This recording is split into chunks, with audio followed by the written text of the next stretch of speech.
And so we are so happy to welcome Mr. Dave Garcia. He's the Group General Counsel and Corporate Secretary for the NCB Financial Group out in Jamaica. Dave, our practice here, we generally share the profiles out with everyone, so we don't go in depth into the profiles of our panelists and our moderators. But I take this opportunity to share personally. We love having you. We look forward to having NCB become even more integrated with us at CCGI, because together we can do amazing things. So thank you so much for agreeing to take charge of this panel discussion today and serve as moderator, because your topic in terms of that whole ESG revolution, how do we bring that to help develop our small states? You know, that's a key discussion. So I'm happy to have you and pleased to hand over this panel discussion to you now. So Kamla, thank you so much also for having me. And I was really enthusiastic. You saw how quickly I responded to say, yes, I would do it, right? And part of the reason for that is that what would not have been mentioned in my profile is that I'm also the sponsor of NCB's ESG program. So I'm always enthused to have these opportunities, not just to engage in it, but always also, I always learn something new in these sessions. And you have said already that we're going to have, in the previous session, I think you said, we're going to have really tremendous views from a variety of people. And so I'm very happy to benefit from that, from the role in which I sit. And I came with a bunch of questions. But first, let me introduce the panel of persons who are going to answer those questions in due course. So we do have, as indicated, Dr. Wadda Ghanem Al-Hashmi, I hope I pronounced it correctly, who has an academic background in environmental sciences, governance, and leadership, and chairs the Board Directors Institute, GCC UAE Chapter Advisory Committee. So he's coming out of Dubai, as mentioned earlier. He has considerable experience in environmental sustainability, health and safety, and is well published in these and other areas. Then we'll hear from Caroline Belgrave, who is Senior Manager at PwC Barbados and leads PwC's environment ambition in the Caribbean. She focuses on various related aspects, including net zero and issues related to emissions and carbon credits.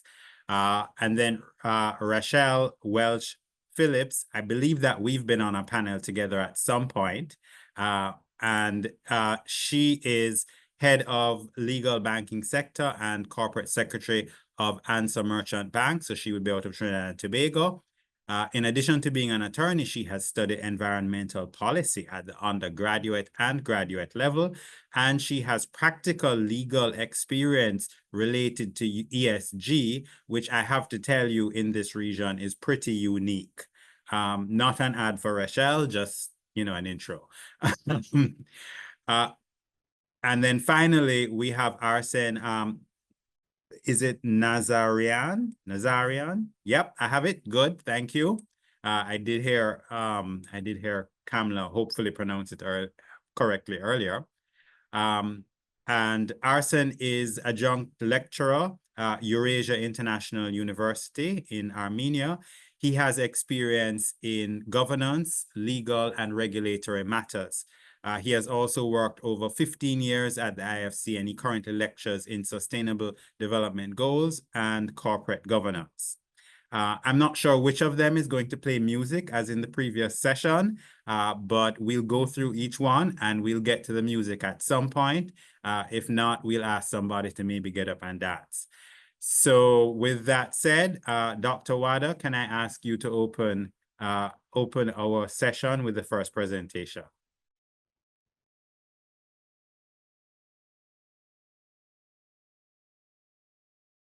Yes, well, don't really have a presentation, but just to talk about ESG and what's probably happening more in this part of the world. ESG is really has taken off, and as I've said, I participated in the past in again, it's a real pleasure to be here today. I'm afraid I can't stay for the whole session, but nevertheless, I really appreciate the invitation. I think in this region, ESG has really kind of taken off. You know, there is a lot of FDI coming into the Middle East. Whilst at the moment, you know, growth trends are still pretty good, notwithstanding the fact that you know, obviously there's some troubles in the Greater Middle East at the moment, which are not getting sorted out. But the promise of few hours ago, I believe that we heard that Donald Trump has won, and apparently he has promised the world that he shall bring peace in whatever way, even if he has to do it forcefully. Anyway, let's wait and see. But let's pray for peace anyway, because peace brings also prosperity to everyone around the world. So in this region, ESG has been driven, I think, by, like in many parts of the world, by a sort of a more compliance drive and perspective. You know, and in terms of kind of compliance driven reasons why organizations want to do this. But what I think is relatively so that's relatively not a very positive thing, I think, because if you only look at ESG and your main driver and motivation is to provide ESG reports in order to demonstrate that you're sort of doing good, doing well in terms of you know, environmental, social, and governance aspects.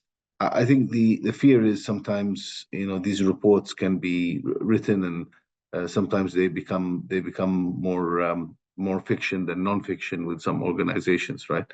And the validation of those kind of reports becomes a bit of a challenge. But generally, I think over time, in saying that, I think because of the expectations of stakeholders generally, and because of activism from stakeholders and all kinds of activism, we even have, you know, regulator, you know, sort of activism in this part of the world, you know, trying to drive organizations to move forward.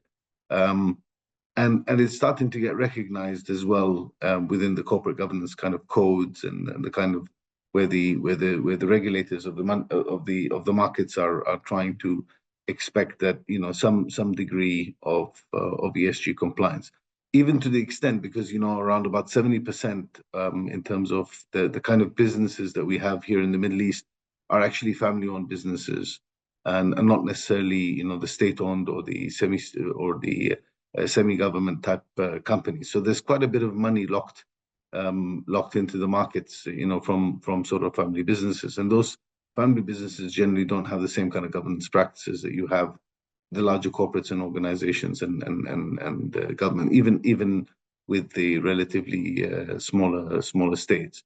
And I think the UAE as a country which I come from, so I can speak a little bit about it. I mean, generally, I think in terms of governance, in terms of now in ESG, I think we are starting, as they, you know, to put it mildly, that we are starting to punch slightly above our weight in terms of things moving forward. I think the trend in the last 3 years has been very, very positive in the sense that, you know, conversations around ESG and a bit more I would say logical and more, you know, kind of sober and meaningful conversations, let's say, around ESG have taken place. I've always found that, you know, the drive towards, you know, demonstrating in these reports, you know, the indicators around environment, you know, most organizations have been doing this for a few years with their EHS reports and stuff like that. Some other organizations which have had, you know, a good CSR type activities and reports have also driven, you know, good meaningful reports when it comes to social. With governance, I think it's a bit, you know, kind of less mature. It's more compliance driven, and, you know, do we have these policies in place? Do we have these practices in place for the directors? Do we have this and do we have that? And that's what really drives things. But in terms of maturity, generally, I can see that the maturity of ESG generally in the region, in terms of understanding, awareness, and what needs to be done. And very importantly, I was at the ADIPEC conference, which is a very big, one of the biggest energy and oil and gas exhibitions and conferences in the world, actually. And there's a lot of talk around, how we use and leverage, sort of AI and leverage on the digitization to try to improve our practices in terms of our operations and things like that. So there's a lot of very, very positive energy around, trying to drive our reporting, open reporting, and using big data and presenting the data from organizations, and especially in the energy sector, which is understandably a very, very important sector here in the UAE. The last thing I want to say, I was involved in a fantastic project with one of the universities, an international organization or university called Strathclyde University in Scotland. And we basically, I was asked to come in and give an industrial kind of lecture on ESG. So I talked to them about my experience of developing the ESG maturity model, which I've spoken about in previous editions of CCGI's conferences. But I asked the students to look at this model and then basically remodel it in such a way, repurpose the model in order to try to assess an organization not from the inside in terms of its maturity, but from the outside. So if you were an investor and you wanted to measure the maturity of an organization, and it's a pretty difficult thing to do because you don't have insights to a lot of the inside information. And a lot of the questions that we developed in the maturity model when we built it were built based on the understanding that the people within the organization had access to that information.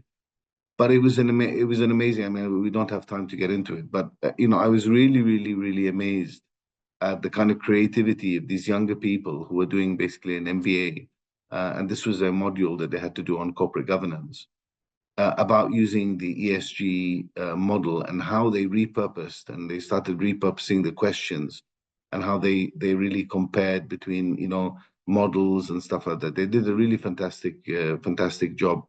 And I think I'm saying this because it demonstrates really the kind of level of understanding, even with a lot of younger people who are working in the world of business. Most of these people have got about 5 to 7 years of experience max, and yet they repurpose the model in a really, really amazing way. So it demonstrates that ESG is starting to really gain a true understanding even in a small state like the UAE, and I'm sure it's very similar, and it's going to be a very similar trend in the rest of the GCC. So I think I'll yield back now, and thank you very much.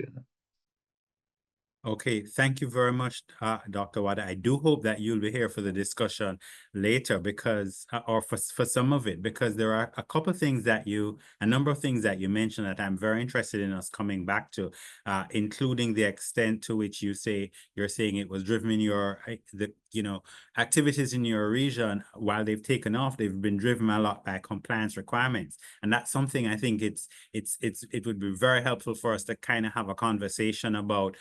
The role of disclosure and prescriptive requirements in ESG, and whether it's a good or a bad thing is. But let's save that for later. For now, let's move on and hear a bit from Carolyn.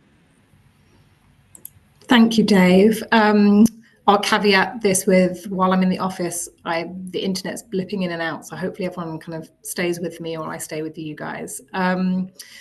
So this is certainly a topic I could speak to for hours or days, but I'm going to try and keep to my 10 minutes. And while I want to keep the energy high, because this is all about successes and positivity, I normally always kind of start these conversations by setting the scene. So I think, it's more evident, it's more than evident, that our small island states are highly vulnerable to climate change. And therefore our environment and the communities we live in are susceptible to catastrophic economic impact.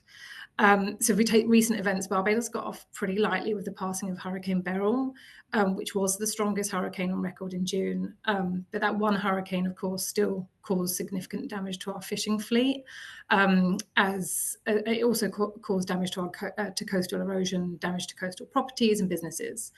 And I know our neighbours in Union Island, which is part of St. Vincent, Carriacou, part of Grenada, and even Dave in southern Jamaica weren't so lucky. And I saw Philip Jackson on the last call, and he kind of encompassed that spirit of islanders and his positivity.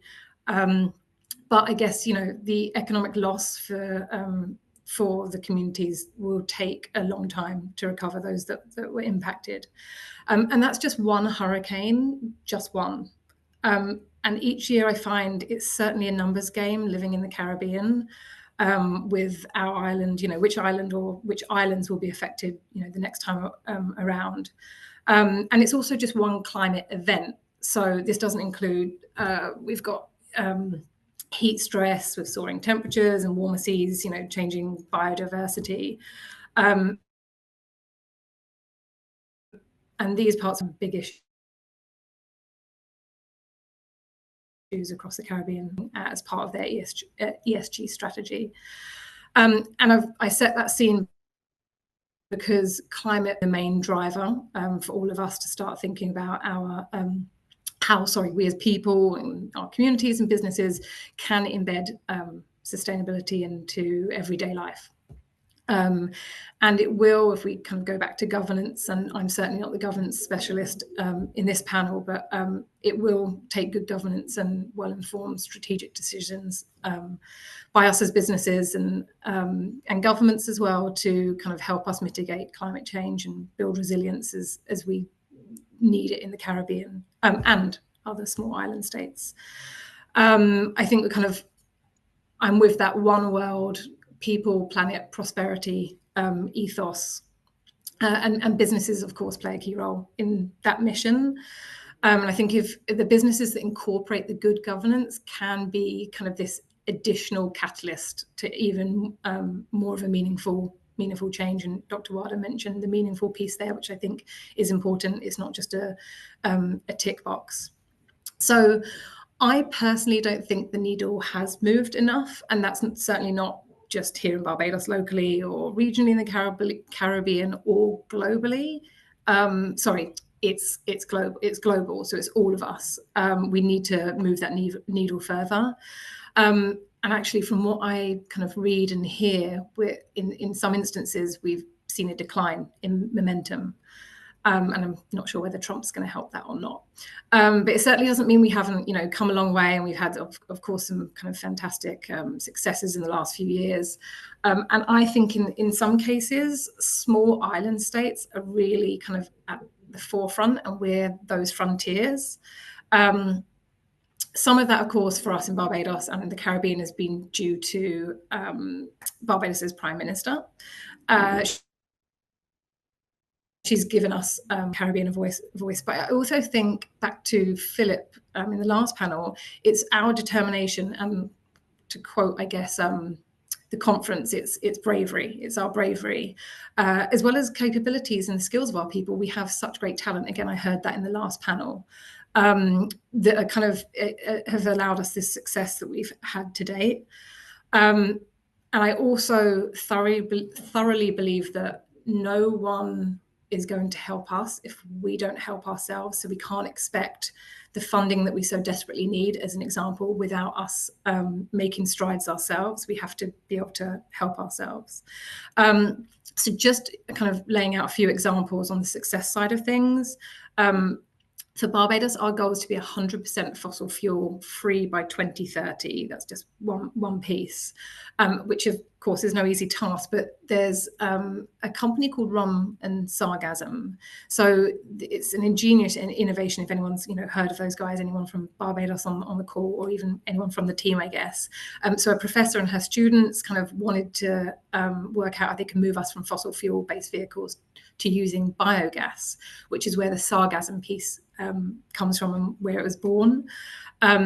So that concept has become reality, which is so fantastic. And they now have, it's kind of hot off the press, they now have a fully working electric vehicle, which, as I understand it, is the first of its kind in the world. And it runs completely on sargassum, which really, it's a waste product. And other than using it on kind of crops, it's relatively useless, and it's been a huge problem to Barbados. And actually many of our neighbouring islands, I know there's been sargassum, vast volumes of it kind of with our neighbours too. And it is the volume that's the problem, as well as the kind of the smell as it decomposes. So, you know, as you can imagine, we're heavily dependent on tourism in Barbados. So a solution like this is actually a game changer, or potentially a game changer. And I first heard about it a few years ago when I was at a conference, an energy conference, and the team was still working on the vision and concept then. But, you know, I instantly fell in love with it and thought it was fantastic. But I also certainly had my doubts about whether it would amount to anything other than a vision. But it did. And I'm certainly excited to see where that goes. And that's just kind of me drawing on one success reference, and the fact that we have these fantastic minds and these great people and their skill sets locally to have achieved something so frontier-like. So in general, Barbados has made some good progress, certainly with renewable energy and climate resilience. Funding, has been mentioned many times before, is still a big issue. But I know Barbados, we've been fortunate enough to have been approved a $100 million grant from the World Bank, which is for kind of energy and climate resilience. So that's to support things like water reuse and marine pollution and renewable energy expansion, you know, infrastructure.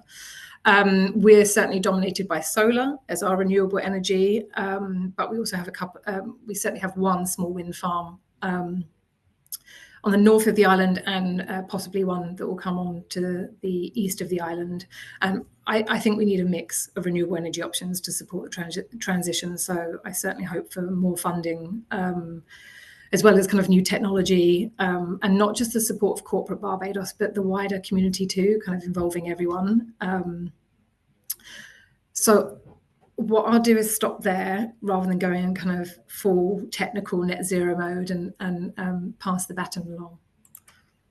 Caroline, thank you very much. And our panelists so far are being very, very disciplined about the time. That's awesome, because you know that I do keep a little clock and give people signals. I try to do it politely, but so thanks very much. And that's been really very, very interesting for you to share some of those developments that are taking place in Barbados, and that overall context that we face as a region. I thank you for starting with that, because I think it's really very, very sobering. And you know, we recall that there have been alarmingly differing views expressed on the reality of climate change over time, and who knows what the perspective will be in the coming years. But I think you're sort of making the case here that he or she who feels it knows it. Sure. Yes, that's where I am. All right. So can I then turn over Rachel to hear your perspective at this time? Absolutely. Thank you very much, Dave. I'm Rachel Welch-Phillips from Trinidad and Tobago. It's a real pleasure to be here. I'm going to do a setting of the stage that's a little different. So Carolyn just spoke beautifully to some of the things that are happening from an initiative standpoint in the sustainability space in Barbados. But I really want to center on the purity of ESG as a framework. Now, I apologize. I'm going to be gesticulating wildly. I'm used to doing these things, pacing up and down in a workshop sort of environment in person. So you're going to get a bit of that from me through the screen. Now, I think the first step on the journey for small island states like ourselves, but particularly in the Caribbean, is that the awareness and understanding of ESG and underpinning what it is, both differentiating it from what already exists, like CSR and HSE and sustainability as a wider piece, as well as understanding what its implications are. That has been a journey that I think we are very much still on, both from a public sector and a private sector standpoint.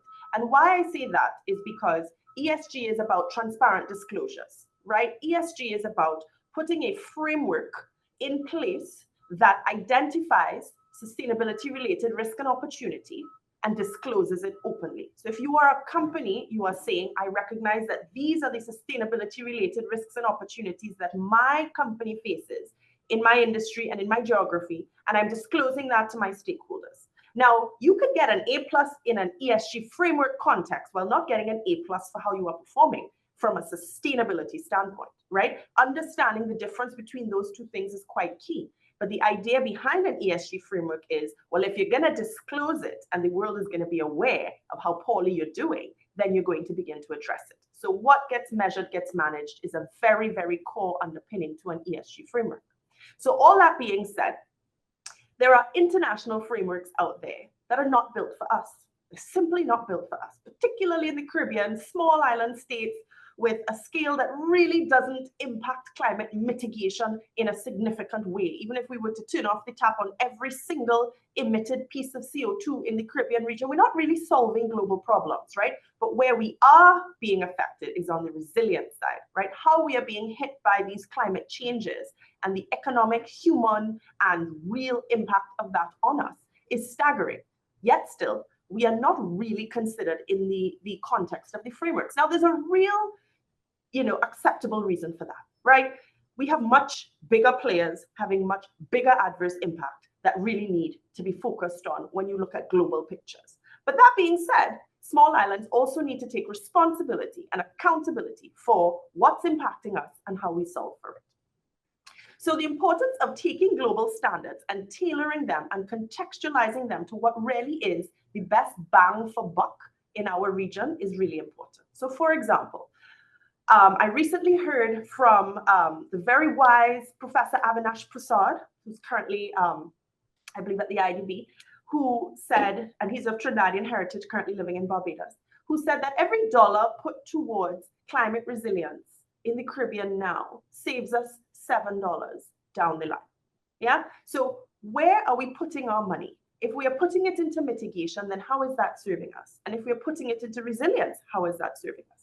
Now, how an ESG framework connects to all that is it's meant to give us the data we need to make the wise decisions for our region. It's meant to give us the information that can then fuel the decision making. Otherwise, we are pretty much taking a bow and arrow to a target while wearing a blindfold, right? Because we're not really sure what the target is and where it should be. So this leads to the first challenge that small states often face, which is a resource challenge. Now, the resource challenge, particularly in Trinidad and Tobago, that I've seen while practicing in the ESG space here and across the English-speaking Caribbean is a data challenge. We are not a data-rich region. We are not extremely systematic in how we produce transparent, verifiable, auditable data. Now, that lack of data is where this blindfold is coming in, right? A lot of sustainability initiatives that are doing good things in isolation are not being connected in a systemic way.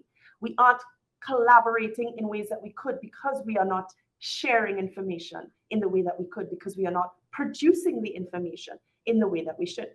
So part of the core need in the Caribbean is really a capacity building need to build a service industry that can produce the data and assist both private and public sector in quantifying verifiably what its impact is on people and the planet. Yeah, that being the core underpinning. There are lots of things that can be linked to that. Digitization of economies and of systems, public institution systems in particular, procurement practices that put a better hold on how, for example, governments do their procurement and the impact of that procurement on people and the planet. So many things are going to be interconnected from a governance standpoint, and really disclosure is about good governance, right? So when we talk about governance in ESG, we are really talking about the fundamental roots that provide the information that can allow an ESG tree to bear fruit. So there's private sector role as well. And in Trinidad, what we've been seeing a lot of is a lot of private sector leadership in the ESG space, both from all sorts of business types, right? Listed companies, energy companies, family-owned businesses, non-family-owned private businesses, etc. But what we are still in great need of is the ability to take those very good intentions and those very, very driven players in the market and provide them with a system that can provide data that can provide verifiable information and can systemically begin to deploy that data for tangible targets to achieve real, sustainable, meaningful impact on the environment and on people. I think part of building resilient governance structures is really about accountability in and of itself, but understanding what sustainability goals and ethical practices look like. So what does it look like?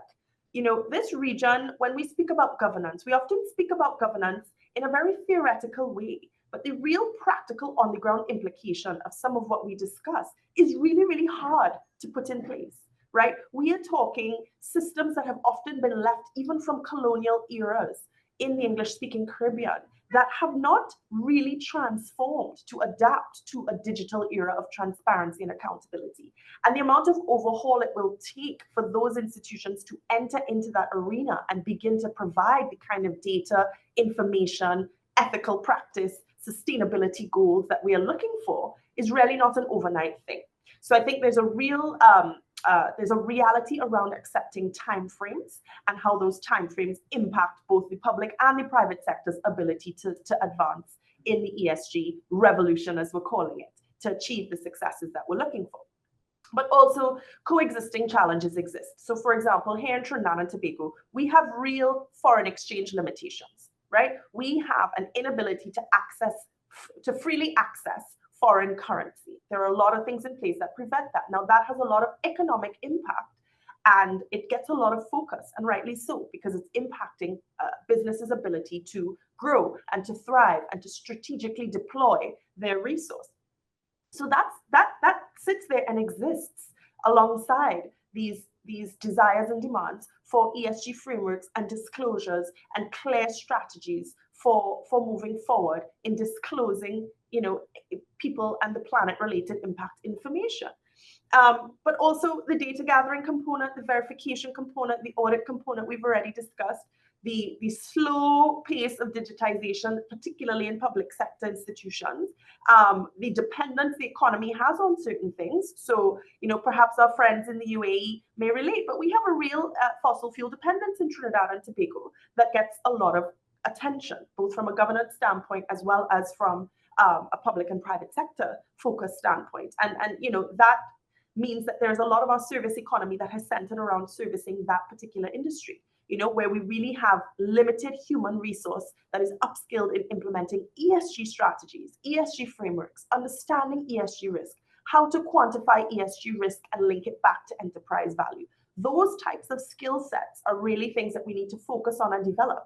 And part of that needs to be the players that know they hold the bargaining power, such as the energy industry, really have to take the lead to say, we are going to deploy resource in capacity building in this way, understanding that it is the future of the nation. The last thing I will say is that, you know, one of the biggest challenges that we have in the Caribbean is scale, right? So deploying a lot of the groundwork and the systemic work that's required for comprehensive ESG strategy deployment takes a lot of capital expenditure that when you look at the scale of how it's being deployed, if every island did it on its own, you're looking at a lot of cost for what could be not optimal impact, right? But coming together as a CARICOM region, so the Caribbean community of nations, or English-speaking Caribbean, or even just any country or island that touches the Caribbean Sea, to decide to come together and build a systemic and robust way for our countries to gather the data that we need, share the data that we need, and begin setting targets and deploying initiatives to meet those targets together, then we can benefit from scale. Now, again, there are a lot of coexisting challenges that affect the ability to do that, like differing currencies, differing access to foreign exchange, differing laws and policies, differing regulations. But I maintain a healthy optimism that it's still possible for us to come together and build umbrella frameworks that allow us to collaborate very, very meaningfully, because we really need to begin to benefit from scale, scale that independently each island simply does not have. So I'm going to leave it there and hand it back over to you, Dave. Thank you, Rachel, continuing the theme of discipline. And I love, by the way, how you skillfully reminded us of the correct pronunciation of your first name. That was really well done. I don't feel embarrassed at all. The so yeah, I think that was really very good. A lot that you packed in right there, and I think it will be very good for us to come back and talk maybe a little bit more if we have the time to talk about all the things that are coming out of everybody's presentations. But I did think that conversation that you sort of opened with in relation to frameworks versus performance is really a very interesting theme for us to hopefully get some time to explore and for persons to think about as well. So for now, let's move on though. Arsen, you are the person who is up next as our final person in this section before we open up the floor for discussion. So let's hear from you now, please. Thank you. And first of all, I would like to express my gratitude to Caribbean Corporate Governance Institute, personally to Kamla for organizing and inviting this wonderful event. I'm from Armenia, as you have mentioned and seen, and I'm proud countryman of Mr. Sarkisian, who wrote this great book on small, smart nations. It's my pleasure to be with you. These 2 days were exciting to hear, to learn. There is a lot of new stuff to learn. You can read 5 books, but within 2 days, you can learn much more. Anyway, so ESG, and I would like to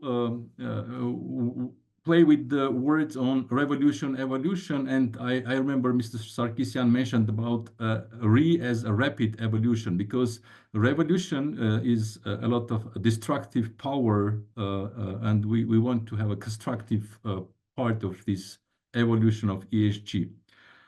So yeah, this agenda is gaining momentum in Armenia, and of course, developments here are driven by a combination of internal, international influences, regulatory developments, and of course, increasing curiosity, awareness of within business community, especially. So business and private sector are champions in this area.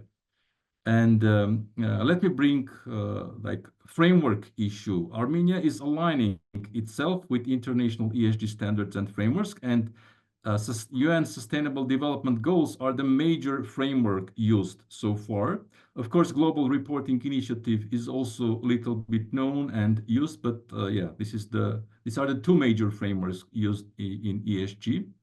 And this is kind of adding a new requirement for corporate non-financial reporting and accountability.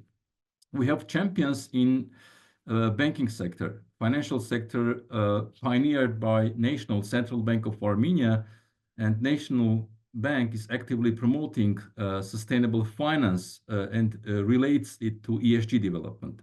Last year, Central Bank published National Sustainable Finance Roadmap, and this year they are actively discussing the approaches of roadmap. And Sustainable Finance Roadmap encourages banks and financial institutions to integrate ESG factors into their lending and investment decisions. And this December, they promised they will come up with some guidance, recommendations to financial institutions related to specifically environmental risk disclosure mechanism. Private sector engagement, some large companies, and of course those with foreign investors, are increasingly incorporating ESG principles into their operations and strategies. Some examples we have from mining industry and tobacco companies, strange but true. Conferences, events, of course, starting from 2021-22, we have more and more conferences, workshops, roundtable discussions focused on ESG topics in Armenia, facilitating knowledge sharing, capacity building among businesses and other stakeholders. The Tourism Regional Forum, by the way, which literally took place 2 weeks ago, I was participating. Strange that they had a lot of sustainability-focused sessions related to sustainable tourism in the region in Armenia. So with regard to key factors, sustainability and ESG, of course, environmental is number 1. Like for all countries of the world, Armenia's vulnerability to climate change is visible, which is why there is a strong emphasis of environmental sustainability. And energy is primary issue because Armenia does not have oil and gas. We are importing it from Russia. So this issue is important. It's worth to mention, by the way, that starting from 1980, Armenia has nuclear power plant, which generates now roughly 40% of our electricity. And let me note here that with all scientific advances in nuclear technology and safety, small nations can really benefit from this stable, low-carbon energy that nuclear power provides. So we can say that Armenia is a good example of this. Anyway, so we are making improvements in renewable energy, and hydro is going first. As of 2022, we had more than 200 small hydropower stations generating a lot of energy. And since Armenia has a substantial solar energy potential, solar thermal energy is rapidly developing, and various solar power plants have been installed during the recent 5-6 years. It's worth to mentioning, by the way, that European Union, World Bank, and other international organizations have supported Armenia's transition to sustainable energy. So the country is also working on upgrading existing hydroelectric plants and exploring geothermal energy potential. It's an exciting time overall for renewable energy in our country. With regard to social factors, of course, strong HR CSR mechanisms are a core of ESG corporate sustainability part. But to be honest, we still have a lot of problems and issues as part of our ESG planet. Going to our beloved topic of corporate governance, of course, strengthening corporate governance practices is seen as essential for building trust and attracting responsible investment and building a real ESG framework. This includes promoting transparency, accountability, and of course, ethical business conducts. By the way, like in Trinidad Tobago, I have read this year, 2024, Armenia adopted corporate governance code, and it launched in August, and it's building on foundation set by the previous 2010 code, and it represents a significant advancement in governance, in corporate governance, and G part of our ESG topic. Well, challenges and opportunities are there, of course, and we are just in early stages of this ESG journey. For example, as it was mentioned, limited resources and capacity, especially businesses and small ones, lack the resources, human, financial resources, expertise to understand and fully implement ESG initiatives. That's obvious. The same goes for data quality availability. Reliable and consistent ESG data can be challenging to obtain, hindering effective monitoring and reporting. Enforcement and implementation, another challenge. While regulations and policies are being developed, effective enforcement and implementation still remain crucial, unfortunately. One thing to mention, some big companies and policymakers are still unsure if corporate social responsibility mechanism will continue coexist with ESG, although it's reasonable to say that CSR should be embedded into ESG framework. Anyway, so despite all these challenges, there is a growing focus on ESG, and it's presenting significant opportunities for Armenia. And it's obvious, for example, number one, that strong ESG performance can make Armenia more attractive to responsible investment because we are pretty reliable on foreign direct investment. Adopting sustainable practices can improve efficiency, reduce cost, enhance the competitiveness of Armenian business. And of course, ESG principles can contribute to overall sustainable development goals and improve the quality of life of citizens, Armenians living in the country. Overall, ESG agenda is evolving. As I mentioned, it's slow, but evolution, not revolution, to the right direction. And with continued commitment from government, business, civil society, we hope that we have the potential to become a leader in the sustainable development in this region.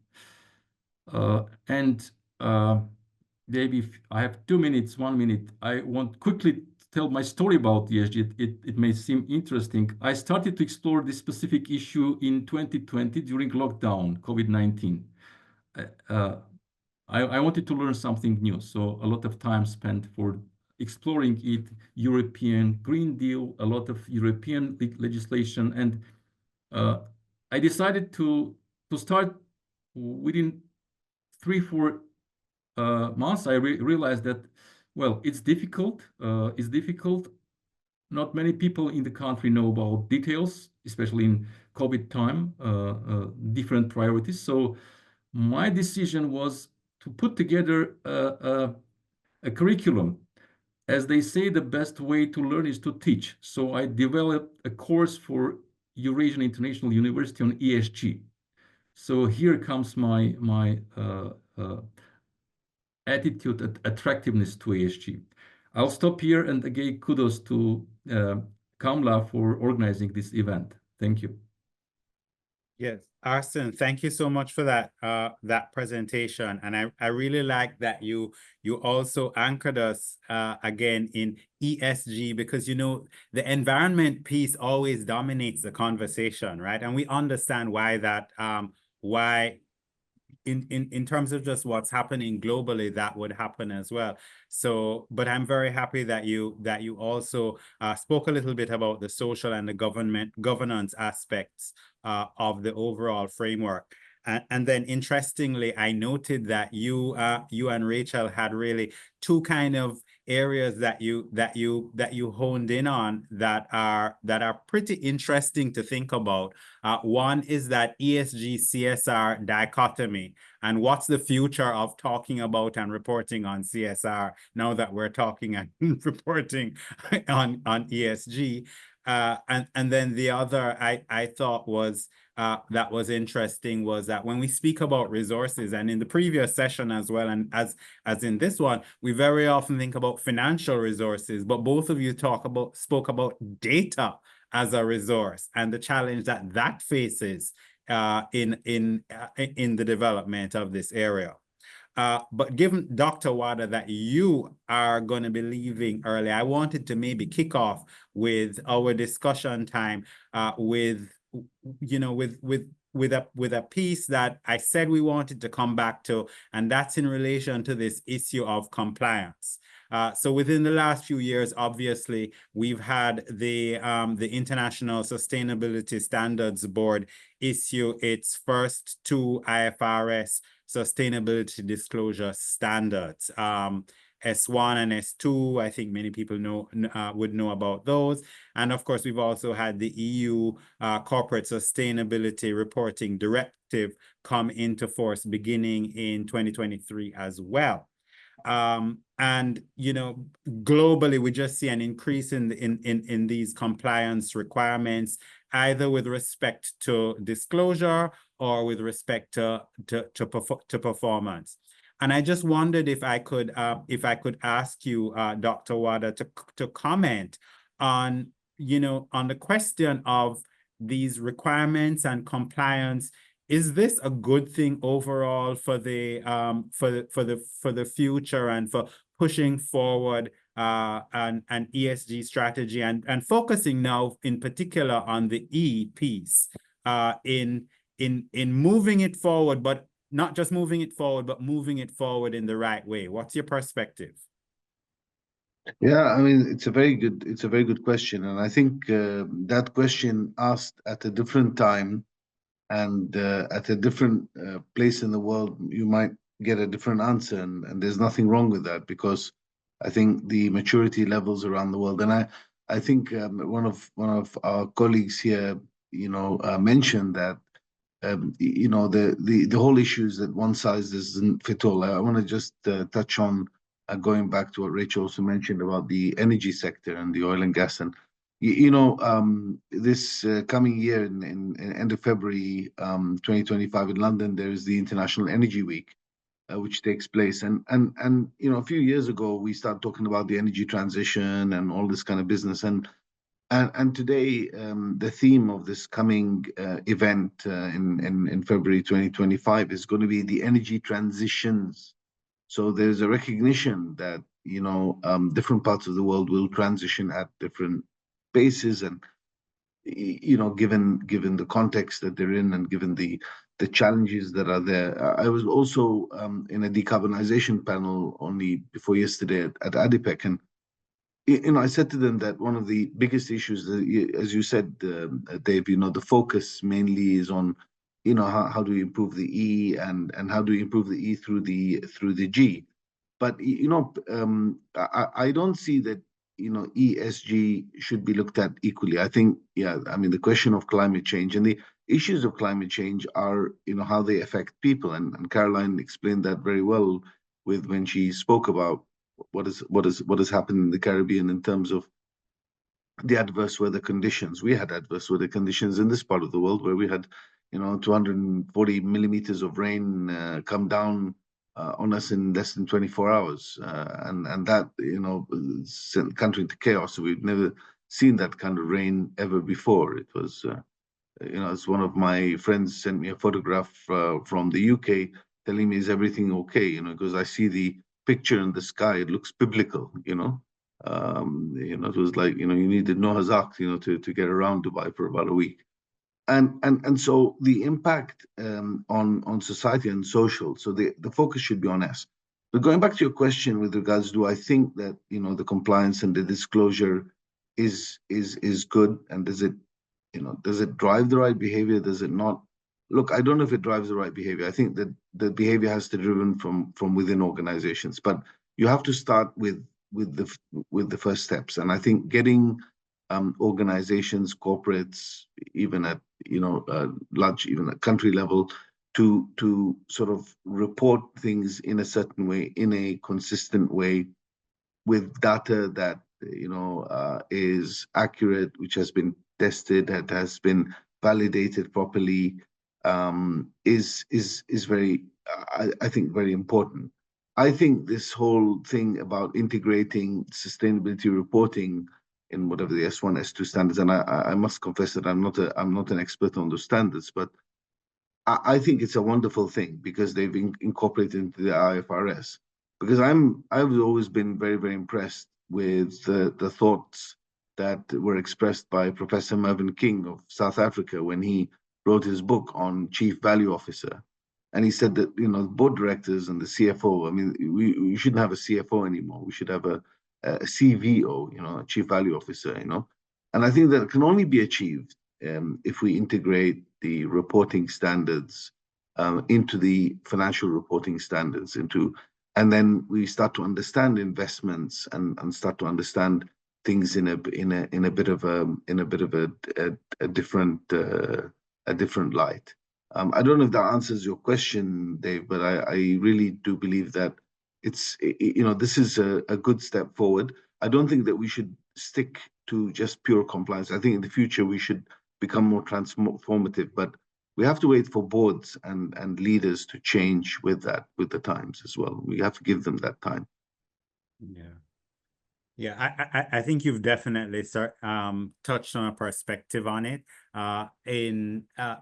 almost from the perspective of, if I can summarize, the sort of what gets measured gets done. So if you don't have requirements to comment on, to comment on what you're doing in relation to sustainability, in relation to climate change, etc., then you may be tempted to do nothing and say nothing. Really, is the perspective. And I did note that a number of the perspectives shared here were around either, it's what has already been required, or it's sort of what is being anticipated. I think, Arsen, in your comments, you mentioned the drivers in Armenia being, I think, curiosity, I think you said, and then international and regulation as well. So I'm not sure if anyone else wanted to comment on that topic, on that specific question, or on the response that we got to it. Caroline, I feel like I have to tease you out on this one, being from PwC. What part of it? Because I'm absolutely not an auditor. No. I just wanted to tease you on the question of the disclosure requirements. And we comment generally on disclosure requirements and the direction in which they take us. But also there is the question of the detail of them. And is it building a culture of a culture of driving sustainability as a strategic imperative, or a culture of compliance with disclosure obligations? Carolyn, just before you answer, if it's okay, forgive me, because I know that Dr. Wadda has to leave in just a few minutes. And there's a question in the chat from Dan Paul Udit, and I thought it would be interesting to also get Dr. Wadda's perspective on this, just in case he has to leave before you're finished answering Carolyn. And his question is, what are some practical ways to promote accountability and transparency in ESG reporting? In particular, how do you engage stakeholders to support and prioritize ESG objectives, especially when they may have different interests or priorities? And I thought this was a particularly interesting question for you because of the background you gave us with the family-owned businesses being, more in the United Arab Emirates or so. But yes, go ahead, please. Yeah, I mean, I'd like to ask the person who once asked that questions. It's a really wonderful question, actually, because it's a question of how do you promote the accountability, and that goes back to the compliance question. You make it more compliance driven, and then you promote the accountability, and then if people don't comply, you punish them for not complying. Does that really drive transparency? I don't know, actually. I think it's the other way around. I think if you do that, it sort of suppresses people from being transparent, because they worry about getting basically punished for not reporting or not doing well. And the ESG journey, as soon as you start measuring yourself in a certain way, you start to realize where your problem areas are, and then you work on the action planning to try to address that. So you have to give people time to sort of talk about where their challenges and issues are, and then you go on to it. And how do you engage stakeholders and support prioritize the ESG objectives, right? On a governance piece on governance in HSE, occupational health and safety, I was asked by the government, the Ministry of Industry here in Advanced Technology, about this, and they said, well, we have a new standard. It's a governance standard. It's not a mandatory standard, but it's recommended to be implemented. And I said to them, the best way to do it is to actually create an award around getting organizations to actually apply the standard. If they apply the standard and they're able to demonstrate how the standard, but they don't only apply the standard and get a certification and then say, oh, we've applied the standard and we've got the certification. Actually, they would need to, in their submission, explain how, by them following this particular standard or framework, what kind of value was added to their business, and what kind of value did it add also societally. And then based on that, you'd have a judging panel, and then you'd give them all award. And I recommended, and they laughed about this when I said this in a public forum. I said, and everybody should be a winner. So everybody who actually submits for the award should get an appreciation that they submitted for the award. But still, you give the top 3 submissions, the first, second, and third place, but everybody else gets actually an award to doing this, because you have to build this kind of encouragement. And I think assurance, that's how you drive a kind of culture of assurance. I think Rachel has a question. Yeah, thanks. Just before I go to can I just one quick comment? That sounds like when they tell us as parents that consequence management should be more about rewards than about punishments. So very interesting hearing you put that perspective to corporate behavior. Rachel. Thank you, Dr. Wadda. That I completely agree with everything you've said, and I just wanted to share a practical example of that. Here in the Caribbean. So the Jamaica Stock Exchange has been working on developing ESG specific questionnaires to go out to its listed companies to award the best performers. And how those questionnaires are built is really around the desired behavior, right? Incentivizing the behavior. So when the questionnaire goes out, the company can take a look at it and they have the year to put things in place so that then they can say, hey, this is what I've been doing. And when the stock exchange asks you to complete a questionnaire, you better complete the questionnaire, right? So there's an element of compliance in there that says the regulator has asked you a question. But there's also an element of, and you will be rewarded for very exceptional answers. Now, they already do that in corporate governance. They do that increasingly now in environmental stewardship. There's best practice awards across all sorts of pieces. That's exactly what we need to be doing to incentivize. And to go a step further, look, compliance can only go so far when it comes to accountability. You cannot force accountability. As much as you can put a compliance requirement in place, there are 10 million ways for a company to bypass that in ways that are non-verifiable, non-auditable, and make the regulation and enforcement of that hard-handed compliance impossible. And in particular, in small island states where we already struggle for enforcement capability, you're not doing yourself any favors. But to answer Dan Paul's first part of the question, the way I approach companies who need convincing on whether this makes sense is, you're going to make more money, right? ESG exists in a capitalist world. We cannot pretend it exists in a world of idealism. It exists in a world where companies need to make money. So if you can come to a company with a proposition that says, hey, this ESG thing that you can't wrap your mind around is actually just an exercise in introspection that will increase your employee retention because you will become a purpose-driven organization people want to work at. It will optimize your resource use. We will identify areas where you are overspending and under-delivering. Yeah, and we will optimize across so many areas, because name one area of your business that is not in some way connected to people and the planet, right? Without which your company fails. So you sell it on the proposition of, this is not just nice to have. This is going to make you money, and it is also part of your long-term survival. I'm here to tell you, you might make money for the next 5 years, but if you don't do what I'm telling you, you're not making money past that, right? And legacy, particularly in family-owned business context, is very, very important. So if they can start something now that when they pass the mantle on to their children, right, is something that has created a whole new value proposition, that's legacy, and that matters. So knowing who you're talking to and speaking their language in the context that, A, a business that goes out of business by doing good ESG is not helping anybody. We have to keep businesses in business, but we have to keep businesses in business the right way.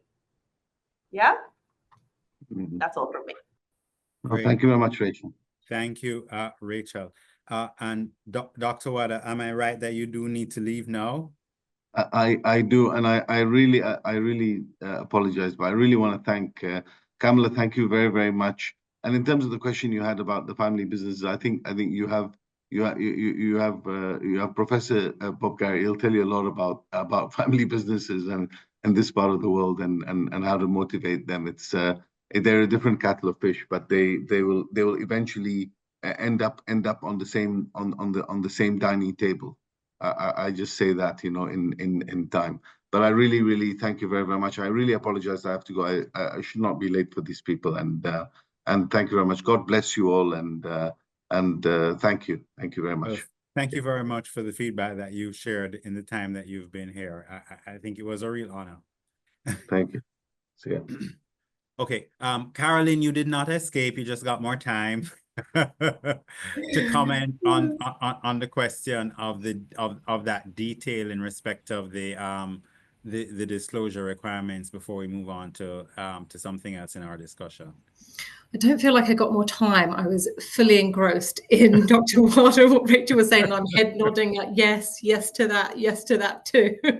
And the incentivization, I think, would have been one of my pieces. I think the awards idea is fantastic. But on the disclosure side, I can talk from what I'm doing for PwC, right? So I'm in the trenches, and I'm measuring and reporting and disclosing our ESG metrics, environment and social, and that's no easy task. And we've said it on this call already that the standards that already out there, the frameworks, aren't always applicable to us in the Caribbean. That is also relevant to my role in Net Zero, where I have great governance from a local leadership perspective, and it has been top down.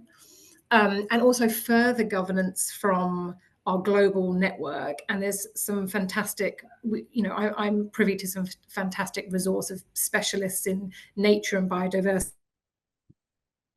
and risk and resilience and all of these fantastic areas. But the commitment that we have, I have to navigate around how I deliver on that commitment that will be different from my colleagues in the US and Canada and everywhere else. So the commitment remains the same. If I take one example of our business travel has to be reduced by 50% by 2030. That's the same, but how I go about it is going to be different. And I'm disclosing that, right? So I think the disclosure piece is ever so important. And again, it's been said that compliance, I think, versus that meaningful disclosure sets you apart from the greenwashing and the green hushing. I mean, green hushing is a newer term to me, but that's the piece that isn't just we're glossing over and we're getting carbon credits from somewhere and we haven't done our due diligence and we don't know where they're from, and God forbid something's askew in that chain. The green hushing side of things is businesses choosing what to disclose or not. But I think key to this has to be the transparency. I think you need to be open about both your successes and your challenges so that you can kind of continue on the path that you need to be continuing on, and maintain kind of those great stakeholder relationships and investors if it's the investors as well. Our clients are my downstream are you guys, our clients. So we trust and transparency is at the core of that disclosure. So I will park it there. All right, thank you very much, Caroline. And this is such a constantly evolving area. I remember when we first started talking about greenwashing and then the green hushing coming into the conversation as well, and it sometimes can feel as if we almost can't keep up. Sorry, actually, Dave, I wanted to just add that on that the disclosure piece that because you said about the detail, and that you really have to be true to your business as well and start from your business strategy. So make those ESG goals relevant to your organization and measurable and realistic. I think that's important because we seem to be guided quite a lot by the global standards, by bigger territories, and as small island states, we do have these vast nuances. I have that internally from Barbados to Jamaica to the Cayman Islands and all the other territories I'm dealing with. There's nuances. So you really have to tailor make your kind of ESG strategy. All right, great. Thank you. Thanks, Caroline. So I did want to turn, maybe if I could, to Arsen for at least one question. We mentioned earlier this aspect of the environmental dominating the conversation, and the social and governance. Some of those aspects relate to the environmental as well, but some of them sort of almost look as if they stand maybe a little bit on their almost on their own. And you mentioned that you see CSR perhaps being the future of it being embedding really within ESG. So I wondered if I could ask you about how some of the other areas, as we look at strategic focus, how do some of the other areas get the necessary focus? And when we think of all the E topics and the S topics and the G topics, it's really quite wide. How does an organization effectively develop the appropriate strategic focus while still complying with shareholder expectations and reporting obligations? Okay. Basically, I think now, if, for example, in US, this ESG term is kind of irritating a lot of people now. Example is pretty good to tell people now that, again, this curiosity is important. People want to know what this is a fruit about and how to eat it. But the main thing is to forget about the letters ESG or EESG. I have heard about different acronyms. It's about longevity, sustainability, and about long-term livability of company, corporation,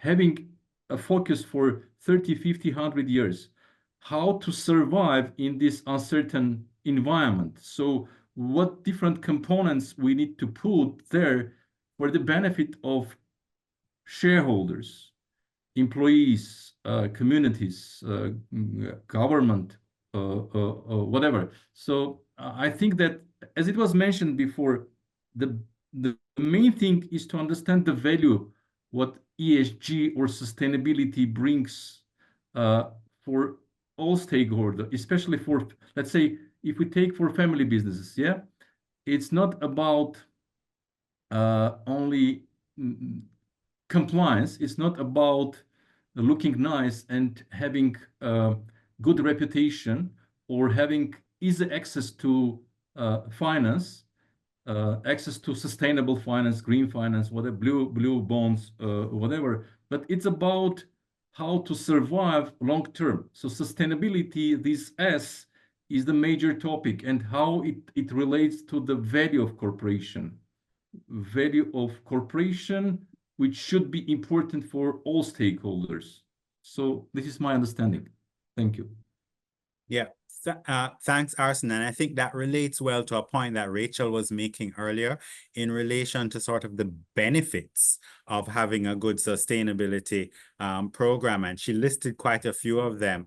And then one of them, I think, that comes out in what you're speaking about as well, that I was thinking about, and I know Rachel would have it in her mind anyway, based on where she works now, is the question of access to financing, both as both as a warehouse financing and retail financing, and including accessing financing at preferential rates, because what we've certainly had happen within the last several years is that has become a feature of the development of sustainability programs in this area too.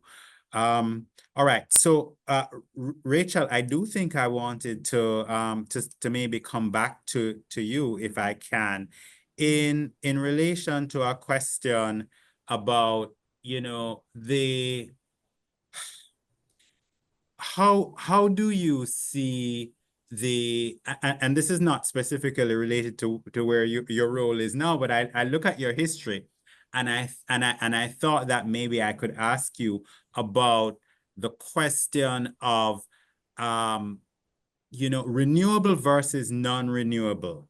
And we've had some conversation about that, and in this panel we've had persons speaking, some of whom are from producers of non-renewable energy sources, like yourself and Dr. Wadda, and some who are coming from places where they are largely consumers of non-renewable energy sources, who are seeking to pivot from that.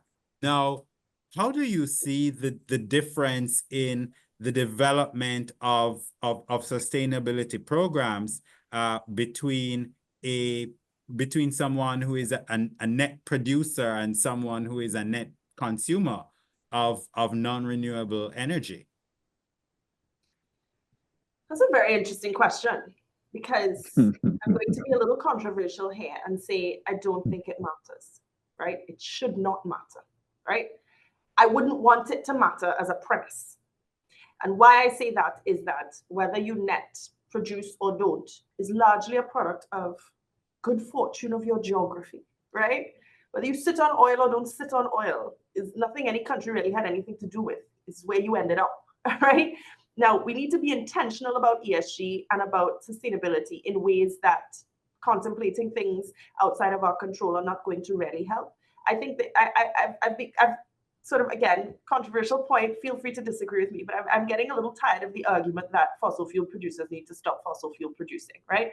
Because our ability to have this conference wouldn't exist if we weren't fossil fuel producing. The energy transition is what needs to be talked about, and what needs to be talked about very, very aggressively.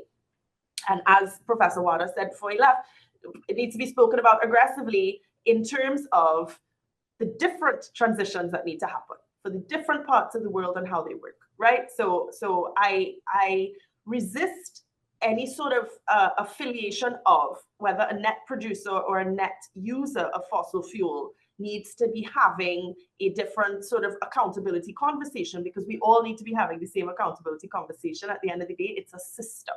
So if you didn't use it, we wouldn't be producing it. There'd be no value to us producing. It's very expensive to produce, you know, so people weren't buying it. We wouldn't just be pulling it out of the ground, right? And if the world didn't need it, we wouldn't just be pulling it out of the ground. Now, there is most certainly a need for us to shift away, and that needs to be the conversation. But that conversation, again, needs to be a global systemic conversation, because, again, you have users in different parts of the world of a product created on the other side of the planet, and it simply cannot happen in the isolation of, well, you produce it, so you do this, and you use it, so you do that. But I also really think that ESG, again, being about disclosure and about data and about information, as a human race, as science produces things that we can work with, we solve for them, right? Who remembers the Montreal Protocol and what happened with refrigerants and how we managed to get those out of our systems? And so we identify problems, we identify the impact of what they're doing to us, and we solve for things using science, using data, now, when the science is contested, we have a whole different political problem, right? I'm not saying that's not real, but I'm saying typically that's how the world addresses things as they arise. We were addressing the ozone because we figured out that the ozone was growing a very, very large hole and that it was very problematic. We needed to do something about it, and we did something about it. Now we're in the era of climate science. You know, maybe the conversation we need to be having with fossil fuel producers is not around whether they should be producing, but around how. How are you producing? Is there room for carbon capture and storage? Is there room for a remaking of a proposition around carbon that after you capture and store it, you derive value from it, right? So these are the types of conversations that I want to really be encouraging amongst fossil fuel producers, and particularly around what transition opportunities look like. It is not a binary, go from oil to solar, or go from oil to wind, or go from oil to hydroelectric technology. Geographies matter, context matter, profitability matters, viability of profitability matters. And, you know, you're flipping the world on its head when you point the finger at the energy companies like they are not providing a universal good. Yeah, I think, thanks for that response, Rachel. And I think that, I mean, I guess the question, it's interesting, you in the course of your response, you mentioned, you know, it may not be a question of whether, but it's a question of how. And so that's very, you know, I suppose the thing is that everybody really needs to have an approach to sustainability. It's always going to be contextualized to, you know, what's your geography, and but also what type of industry are you? So and Caroline, in your practice, of course, you would advise, you know, diverse players, I would think, in the development of their strategies, in assessing what, you know, their maturity levels are, but it's always in relation to what are the goals that are established. And what are you seeing in terms of the types of goals that are you know, still on this theme of producers, consumers, different types of industries, really, if we can widen the conversation? What are you seeing in terms of how the sustainability goals look different across different industry types? So I actually don't think they are too different. So I've said it before, we certainly have nuances from country to country, alone in the Caribbean, from one small island state to the next. You know, Armenia will be different to us. But I think, you know, we come across really common grounds for the same challenges that we that we have, as well as kind of the same goals. So that applies to the goals that we have. And everyone seems to be shooting for very similar goals, no matter what industry or sector they're in. Of course, for myself in a professional services, office-based setting, it's going to be different to a large manufacturer, a retailer, but the goals will be broadly the same. And I think, Rachel was saying it before, it's that kind of, actually, we should be working to the same goals. Yes, there will be nuances and tailor-made, and there will be certain differences from industry to industry, but goals, the common goals are the same. Everyone is trying to decarbonize and reduce their energy in their various kind of ways, mainly around electricity and water for most of us. Everyone's trying to do, good in society and breathe new life into technologies and communities and stuff. So everyone has very similar goals, is what I'm finding.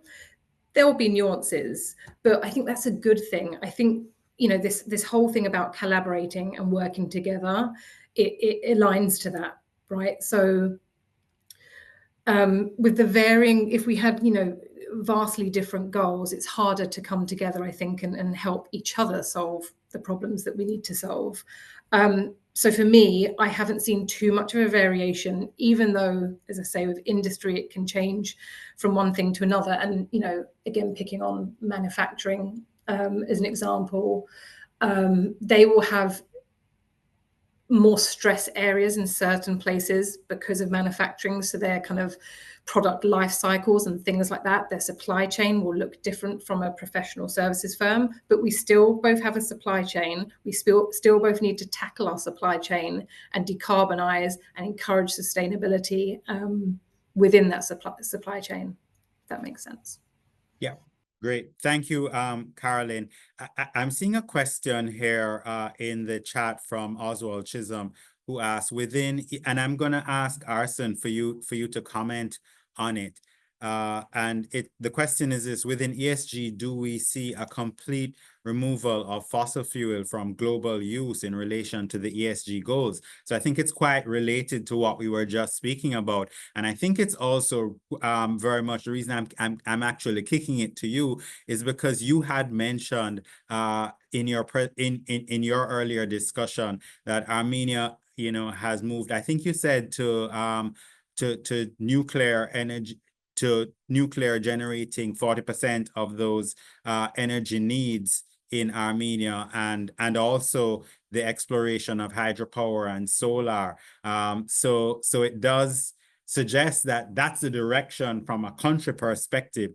Is that what you are thinking is happening and should be happening on a global level as well? That's my understanding, that diversity is important. So with new technologies, nuclear power station is no more that risky, and also having in mind that we have huge potential in solar power. Anyway, diversification is kind of imperative, and also that's promoting also development of scientific and innovation, like brains and powers and skills around this ESG agenda. And it's about education, it's about innovation, it's about finance into these innovative areas, having new startup in these areas, and exporting not only energy producing and exporting, but also exporting services, exporting these new ideas to other countries, neighboring countries. It's about globalization of energy market. This is my understanding. Okay, great. Thank you. Thanks very much for that response, Arsen. I'm not sure if Caroline or Rachel also wanted to comment on that question. I was just going to add innovation, absolutely key. And I think I said it in my kind of intro, in that Barbados has focused a lot on solar, which is fantastic, and it makes absolute sense. But we do need to be diverse, I think, to be able to really pick up the transition and move forward, for sure. Yeah. And I recall you're mentioning that you're seeing the need for both solar and wind in your remarks as well.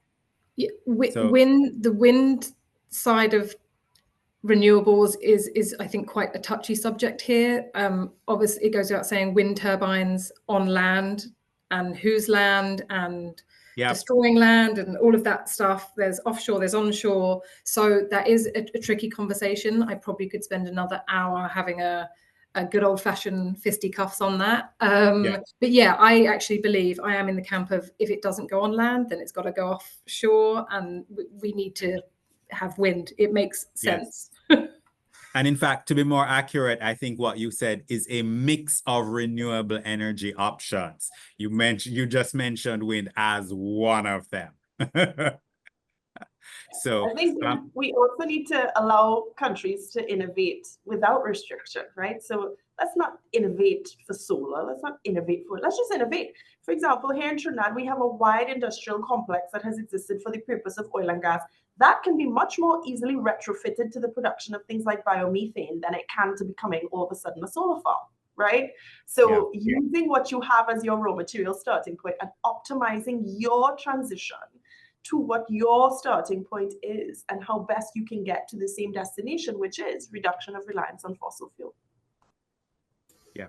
And actually, sorry, just to add to exactly what Rachel was saying, what I said at the beginning with rum and sargasm, that's them using a problem. It's a massive problem. It's awful stuff. Using that problem, creating a biomethane, a biogas to come up with a solution. And that really was a professor and students getting innovative and working out how they can, solve a problem, which I think is just fantastic. And we need those minds.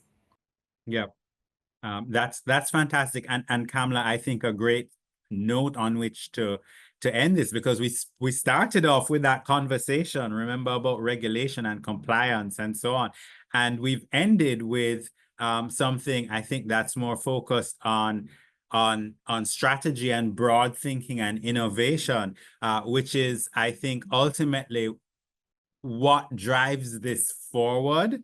Yes, we need to talk about what we've done, but we need to do something in order to have a proper conversation about what we've done. So I want to, first of all, before I hand over to you, to thank our panelists. I think we've had a really interesting discussion from my perspective, and we did get a couple questions come in just at the right time to help us to tease those panelists as well. So thanks to Oswald and to Dan Paul for those questions that you sent in during the course of the conversation as well. And with that, I know I was supposed to ask persons to do some wrap up. Yes, no, you can still do so, Dave, because I can still do so. Yes, go ahead. All right. So I'll just circle to the three of you. Carolyn, anything that you wanted to say in closing? I guess however you choose to move forward from this conference, if you haven't already started on that ESG journey, start. And if you've already made a start, then continue the momentum. Certainly focusing on mitigation and adaptation. Know that you're not alone. So, the Institute, there's many partnerships and memberships that you can tap into that will help you. And that's the part of the collaboration and working together. And then finally, I guess we're all on the same goal. So go beyond the narrative.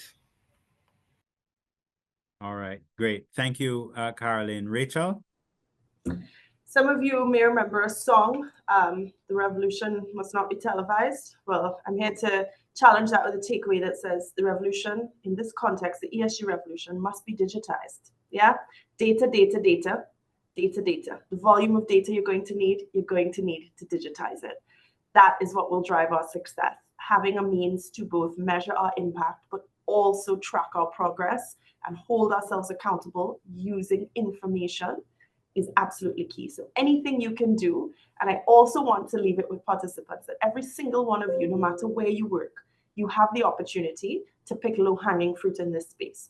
Every single company I've worked with across the Caribbean thus far, when we begin a data collection exercise, they have a lot of it sitting in different pockets of their business. They haven't taken it out, they haven't analyzed it, they haven't looked at it, they haven't made it meaningful. Be that person in your organization. Find data of relevance. Find things you know can measure impact. Find things you know can help set targets. Find things you know can drive accountability, and take it to the leadership. Be convincing and say, I can derive value for this organization using this information. Great. Thanks, Rachel. And Arsen? Yeah, well, my point is that ESG is about people. It's for people, it's with people. So without human resources, without education and learning from each other, there is no way to go ahead. Yeah, learning and thinking about the value for people inside the corporation and for all stakeholders. Okay, thanks very much, panelists, for those final remarks. And with that, Kamla, I'm going to hand back over to you.